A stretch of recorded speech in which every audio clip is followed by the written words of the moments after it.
Capítulo 16. Somente um prelúdio. Enquanto as plantas de Sião e do templo seguiam por correio para o Missouri, Emily Partridge, de 9 anos, pulou da cama e correu para fora em suas roupas de dormir.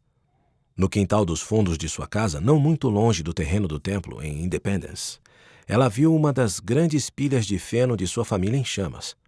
O fogo chegava até bem alto no céu, com sua brilhante luz amarela, formando longas sombras atrás daqueles que observavam impotentes as labaredas.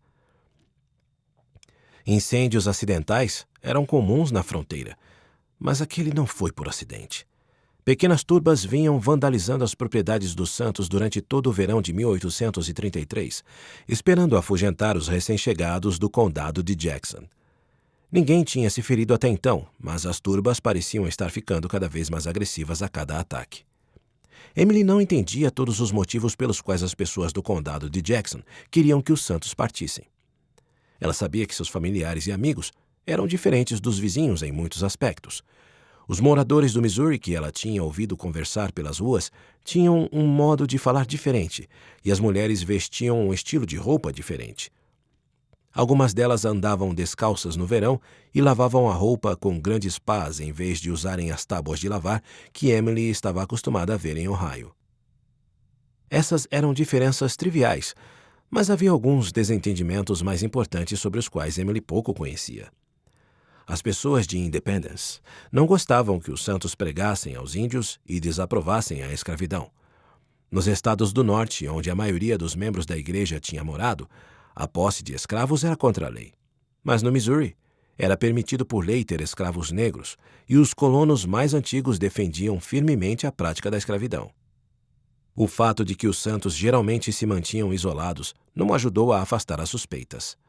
À medida que mais deles chegavam a Sião, eles trabalhavam juntos para construir e mobiliar casas, cultivar fazendas e criar filhos. Estavam ávidos para estabelecer os alicerces de uma cidade santa que perduraria por todo o milênio. A própria casa da família Partridge, situada no meio de Independence, era um passo para transformar a cidade em Sião. Era um sobrado simples, sem o refinamento da antiga casa de Emily em Ohio, mas ela assinalava que os Santos estavam em Independence para ficar. Como demonstrava a pilha de feno em chamas, ela também fazia deles um alvo. Com a crescente tensão entre os Santos e seus vizinhos do condado de Jackson, William Phelps decidiu usar as páginas do jornal local da igreja para acalmar os temores. Na edição de julho de 1833 do The Evening and the Morning Star, ele publicou uma carta para os membros da igreja que imigravam, aconselhando-os a pagar suas dívidas antes de virem para Sião, para não serem um fardo para a comunidade. Ao escrever essas e outras palavras de conselho, ele esperava que os residentes do condado de Jackson lessem o jornal também e vissem que os Santos eram cidadãos cumpridores da lei cujas crenças não representavam uma ameaça para eles ou para a economia local. William também abordou a atitude dos membros da igreja em relação aos negros. Embora tivesse simpatia pelos que desejavam libertar os escravos, William queria que seus leitores soubessem que os Santos obedeceriam às leis do Missouri, que restringiam os direitos dos negros livres. Somente havia alguns santos negros na igreja, e ele recomendou que, se eles decidissem se mudar para Sião, agissem com cuidado e com confiança em Deus.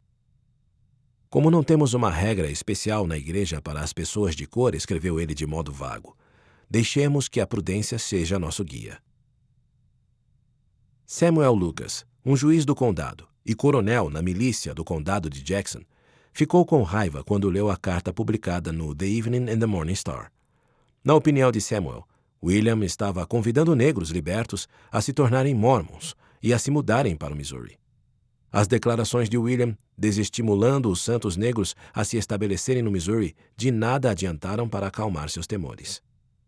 Com as turbas já assediando os santos de Independence e das comunidades vizinhas, não foi difícil para Samuel encontrar outros que concordassem com ele. Por mais de um ano, os líderes da cidade vinham fazendo campanha entre os vizinhos contra os santos. Alguns tinham distribuído folhetos e convocado reuniões de moradores da cidade, incentivando as pessoas a expulsar os recém-chegados da região. Inicialmente, a maioria dos moradores locais achou que os santos eram fanáticos inofensivos que fingiam receber revelações, curar pela imposição de mãos ou realizar outros milagres. Mas à medida que um número cada vez maior de membros da igreja começou a se estabelecer no condado, afirmando que Deus lhes dera Independence como terra prometida, Samuel e outros líderes da cidade viram os membros e suas revelações como ameaça à sua propriedade e seu poder político. E a carta de William, então, alimentou um de seus maiores temores. Apenas 2 anos antes, dezenas de escravos de outro estado tinham se rebelado e matado mais de 50 homens e mulheres brancos em menos de 2 dias. Os proprietários de escravos do Missouri e de todos os estados sulinos tinham pavor de que algo semelhante acontecesse em suas comunidades. Algumas pessoas temiam que, se os santos convidassem os negros libertos para o condado de Jackson, a presença deles faria com que os escravos ansiassem pela liberdade e se rebelassem. Como havia leis protegendo a liberdade de religião e de expressão dos santos, Samuel e outros sabiam que não podiam eliminar essa ameaça por meios jurídicos. Mas eles não seriam a primeira cidade a usar de violência para expulsar pessoas indesejadas de seu meio. Agindo em conjunto, eles poderiam expulsar os santos do condado sem que houvesse consequências. Os líderes da cidade se reuniram rapidamente para tomar medidas contra os recém-chegados.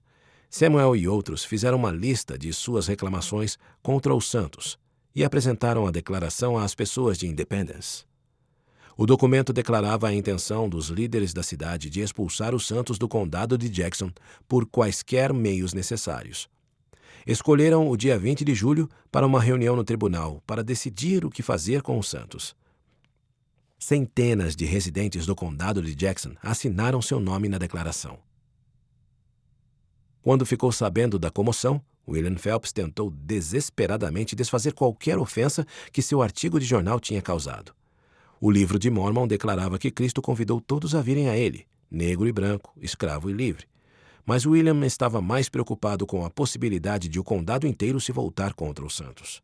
Agindo rapidamente, ele imprimiu um folheto de uma só página, desdizendo o que havia escrito a respeito da escravidão. Opomos-nos à admissão de negros libertos no estado, insistiu ele, e declaramos que nenhum deles será aceito na igreja. O folheto contrariava a posição da igreja no tocante ao batismo de membros negros, mas ele esperava que isso impedisse futuros atos de violência. Em 20 de julho, William, Edward e outros líderes da igreja foram ao tribunal do condado de Jackson se reunir com os líderes do condado. As condições climáticas estavam extraordinariamente amenas para julho, e centenas de pessoas saíram de suas casas, fazendas e negócios para participar da reunião e se preparar para tomar medidas contra os santos. Decidindo dar aos líderes da igreja um aviso de última hora antes de recorrer à violência, Samuel Lucas e 12 outros homens, representando a comunidade, exigiram que William parasse de imprimir o The Evening and the Morning Star e que os santos saíssem imediatamente do condado. Como bispo de Sião, Edward sabia o quanto os santos perderiam se ele cedesse às exigências. O fechamento da gráfica atrasaria a publicação do livro de mandamentos, que estava quase terminado. E a saída do condado significaria não apenas a perda de propriedades valiosas, mas também a desistência de suas heranças na terra prometida. Edward pediu 3 meses para pensar na proposta e buscar o conselho de Joseph em Kirtland, mas os líderes do condado de Jackson se recusaram a atender a esse pedido. Edward pediu 10 dias para consultar os outros santos do Missouri. Os líderes da comunidade lhe deram 15 minutos. Sem desejo de ser pressionados a tomar uma decisão, os santos encerraram as negociações. Quando a delegação do condado de Jackson saiu, um homem se virou para Edward e disse que a obra de destruição começaria imediatamente. No fim da rua do tribunal, Sally Phelps estava em casa, no piso térreo do escritório da gráfica da igreja, cuidando de seu recém-nascido enfermo. Seus outros 4 filhos estavam por perto. William tinha saído horas antes para participar da reunião no tribunal. Ele ainda não havia retornado e Sally esperava ansiosa por notícias da reunião. Um golpe forte sacudiu a porta da frente, deixando ela e as crianças assustadas. Do lado de fora, os homens batiam uma grande tora contra a porta, tentando quebrá-la. Uma multidão de homens, mulheres e crianças se formou na frente da gráfica, alguns aplaudindo os homens e outros observando em silêncio. Assim que a porta se rompeu, homens armados invadiram a casa e arrastaram Sally e as crianças para a rua. Jogaram os móveis e pertences da família pela porta da frente e quebraram as janelas. Alguns dos agressores subiram ao 2º andar do escritório da gráfica e jogaram os tipos e a tinta no chão, enquanto os outros destruíam o prédio. De pé, com as crianças abraçadas ao seu redor, Sally viu os homens quebrarem a janela do segundo andar da gráfica e jogarem dali papéis e tipos. Depois lançaram a prensa pela janela, fazendo-a espatifar no chão. Em meio ao caos, alguns dos homens saíram da gráfica com os braços carregados com as páginas não encadernadas do livro de mandamentos. "Aqui está o livro de revelações dos malditos Mormons!" gritou um deles para a multidão enquanto espalhava as páginas pela rua. Agachadas junto a uma cerca próxima, Mary Elizabeth Rollins, de 15 anos, e sua irmã, de 13 anos, Caroline, observavam os homens espalharem as páginas do livro de mandamentos. Mary tinha visto algumas das páginas antes.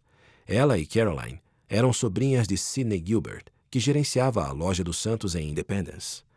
Em uma noite, na casa do tio, Mary tinha ouvido os líderes da igreja lerem e trocarem ideias sobre as revelações contidas nas páginas recém-impressas. Enquanto os homens conversavam, o Espírito desceu sobre a reunião, e alguns falaram em línguas enquanto Mary interpretava suas palavras. Ela passou a ter profunda reverência pelas revelações, e vê-las jogadas na rua a deixou preocupada. Virando-se para Caroline, Mary disse que queria pegar as páginas antes que fossem arruinadas. Os homens começaram a arrancar o telhado da gráfica. Logo, derrubariam suas paredes, deixando apenas ruínas. Caroline queria salvar as páginas, mas tinha medo da multidão. "Eles vão nos matar", disse ela. Mary compreendia o perigo, mas disse a Caroline que estava determinada a pegar as páginas. Sem querer sair do lado da irmã, Caroline concordou em ajudar. As irmãs esperaram até que os homens viraram as costas. Então correram de seu esconderijo e agarraram tantas páginas quanto conseguiram carregar nos braços. Ao se virarem para voltar para a cerca, alguns homens as avistaram e ordenaram que parassem. As irmãs apertaram as páginas com mais força nos braços e correram o máximo que podiam até um campo de milho próximo, enquanto 2 homens as seguiam. O milho estava com 1,80 m de altura, e Mary e Caroline não conseguiam ver o que estava acontecendo. Jogando-se no chão, esconderam as páginas por baixo do corpo e ouviram sem fôlego os 2 homens andando de um lado para o outro pelo milharal. As irmãs os ouviram chegando cada vez mais perto. Porém, após algum tempo, os homens desistiram da busca e saíram do milharal. Emily Partridge e sua irmã mais velha, Harriet, estavam pegando água em uma fonte quando viram uma multidão de uns 50 homens armados aproximando-se de sua casa. Escondendo-se atrás da fonte, as meninas viram aterrorizadas os homens cercarem a casa, tirarem o pai para fora e o levarem embora. A turba conduziu Edward até a praça pública, onde uma multidão de mais de 200 pessoas cercava Charles Allen, outro santo que tinha sido capturado. Russell Hicks, que havia conduzido a reunião da cidade mais cedo naquele dia, aproximou-se de Edward e lhe disse que deixasse o condado ou enfrentasse as consequências.